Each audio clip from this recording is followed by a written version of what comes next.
Assalamualaikum warahmatullahi wabarakatuh. Perkenalkan, nama saya Angga Bisa Putra dari Prodi Manajemen Sumber Daya Perairan. NIM C1121231026. Di sini saya akan menjelaskan tentang PPT yang telah saya buat, yaitu Lake Zone. Latar belakang: sinar matahari menyumbang sekitar 40% dari total energi yang diterima bumi dari matahari. Sekitar 50%-nya adalah energi inframerah. 9% adalah energi ultraviolet atau UV, dan 1%-nya adalah sinar X atau gelombang mikro. Radiasi elektromagnetik terdiri dari gelombang elektromagnetik yang ditentukan oleh panjang gelombang dan frekuensinya. Sinar gamma, sinar X, dan sinar UV merupakan jenis gelombang elektromagnetik yang berenergi tinggi dengan frekuensi tinggi dan panjang gelombang pendek. Zona eufatik adalah bagian atas lautan yang menerima sinar matahari yang paling terang. Di sini saya telah merumus masalah, yaitu tentang apa itu zona fotik, 2. Penyebab pembiasan cahaya matahari, 3. Berapa jarak yang ditempuh cahaya di lautan, dan keempat, bagaimana nasib cahaya dalam perairan laut. Tujuan PPT yang saya buat ini yaitu untuk mengetahui apa itu zona fotik secara luas. Yang kedua, untuk mengetahui penyebab terjadinya peristiwa pembiasan cahaya. Yang ketiga, untuk mengetahui jarak yang dapat ditempuh oleh cahaya di lautan. Dan yang keempat, untuk mengetahui seputar cahaya di laut. Sekarang kita masuk pembahasan, yaitu tentang zona fotik. Zona fotik adalah daerah perairan atau badan air yang dapat ditembus cahaya matahari dengan kedalaman air kurang lebih 200 meter. Zona fotik merupakan bagian dari zona palagik, dikutip dari Lingkungan Abiotik jilid 1 oleh Sucipto Haryanto. Zona palagik merupakan istilah yang merujuk pada keseluruhan badan laut. Yang kedua, bagian yang lebih dalam dari zona fotik terdiri dari dua, yaitu zona twilit dan zona afotik. Zona twilit adalah daerah dengan kedalaman air 200 sampai 2000 meter dengan kondisi cahaya yang remang-remang atau kurang jelas. Klasifikasi: banyak terdapat kehidupan di laut. Salah satunya yaitu plankton, nekton, dan bentos. Di sini saya akan menjelaskan tentang plankton. Plankton adalah organisme kecil yang hidup berapung-apung atau berpindah tempat secara pasif di permukaan atau di dekat permukaan laut. Yang kedua, nekton adalah kelompok hewan laut yang berenang-renang atau berpindah tempat secara aktif seperti ikan dan cumi-cumi. Sedangkan bentos adalah kelompok organisme laut, baik tumbuhan maupun hewan laut, yang hidupnya dengan cara menempel atau merayap di dasar laut, seperti rumput laut, bunga karang, siput, kerang, bulu babi, bintang laut, dan lain sebagainya. Masih banyak lagi yang banyak seperti keterangan yang di atas. Selanjutnya yaitu tentang penyebab pembiasan cahaya. Pembiasan cahaya adalah peristiwa membeloknya cahaya karena melalui dua medium yang berbeda kerapatannya.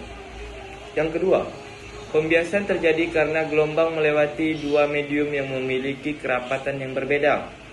Apabila gelombang melewati medium yang lebih rapat dari medium sebelumnya, maka gelombang dibiaskan dengan arah mendekati garis normal. Yang ketiga, yaitu pelenturan atau difraksi. Suatu gelombang terjadi jika gelombang melewati celah yang sempit. Yang keempat, yaitu interferensi. Interferensi yaitu gelombang menyebabkan perpaduan gelombang yang saling menguatkan atau melemahkan. Jarak yang dapat ditempuh oleh cahaya di lautan, seperti bisa kita lihat di gambar, yaitu distance sunlight travels in the ocean. Di lautan dibagi menjadi 3 zona berdasarkan kedalaman dan tingkat cahaya. Bagian atas 200 meter lautan disebut zona eufotik, yang mana tadi sudah saya jelaskan, atau sinar matahari. Zona antara 200 meter dan 1000 meter biasanya disebut sebagai zona twilit, namun secara resmi disebut zona dysfotik. Zona afotik ada jauh di bawah 1000 meter. Zona afotik dibagi lagi menjadi zona bathypelagic, di antaranya 1000 meter dan 4000 meter.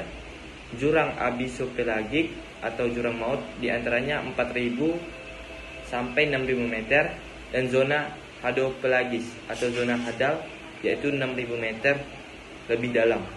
Jadi zona tersebut di dalam kedalaman laut terbagi menjadi 3, yaitu zona afotik, zona bathypelagis atau zona abyssopelagik, dan juga zona yang lebih dalam yaitu hadopelagis yang memiliki kedalaman hingga 6000 meter lebih jauh dalam di lautan. Nasib cahaya dalam perairan laut. Apabila dilakukan pengukuran pada waktu yang sama terhadap cahaya yang datang dari matahari dan langit dan cahaya dari air atau water living light, maka dapat dihitung besarnya reflectance, yaitu perbandingan insiden cahaya yang direfleksikan kembali oleh air, seperti gambar nomor 1, nomor 2, dan nomor 3 yang telah saya terapkan di PPT. Cahaya matahari yang memasuki suatu medium optik seperti air atau instansinya akan berkurang atau mengalami peredupan atau extension seiring dengan kedalaman perairan. Hal ini disebabkan adanya absorpsi oleh air dan bahan-bahan yang terkandung di dalamnya. Besarnya tingkat peredupan bergantung pada materi yang terkandung dalam kolam air itu sendiri. Pada kolam air yang memiliki tingkat kekeruhan yang tinggi, tingkat peredupannya juga tinggi. Materi-materi yang biasanya menjadi penyebab peredupan adalah suspended solid, dissolved organic matter atau DOM, dan particulate organic matter atau POM, termasuk plankton juga. Seperti gambar yang saya buat di sini, besarnya tingkat peredupan ditunjukkan oleh besarnya koefisien peredupan nilai koefisien peredupan berdasarkan hukum Lambert-Beer.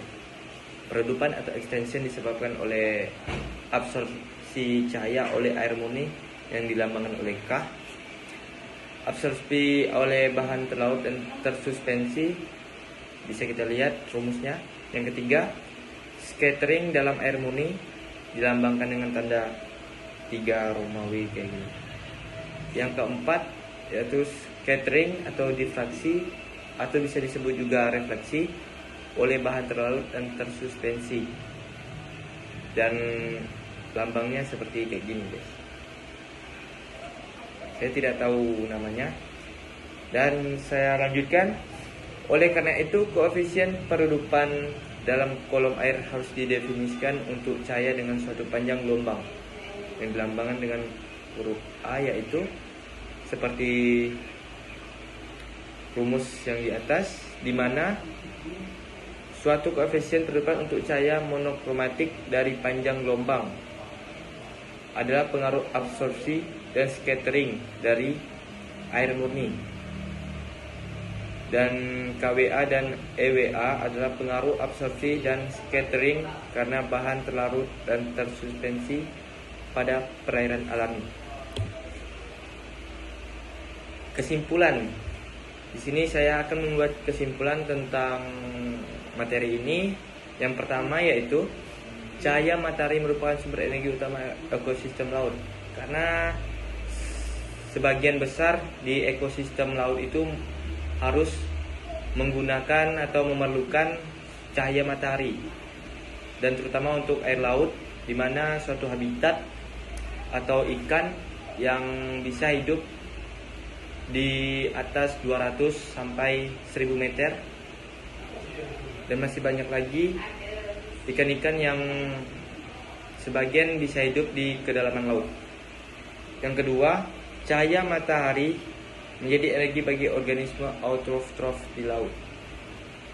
Dan tidak hanya untuk energi utama ekosistem, cahaya matahari juga untuk energi bagi organisme-organisme autotrof seperti plankton, bentos, dan banyak lagi yang memerlukan energi untuk cahaya matahari terhadap kehidupan yang ada di laut.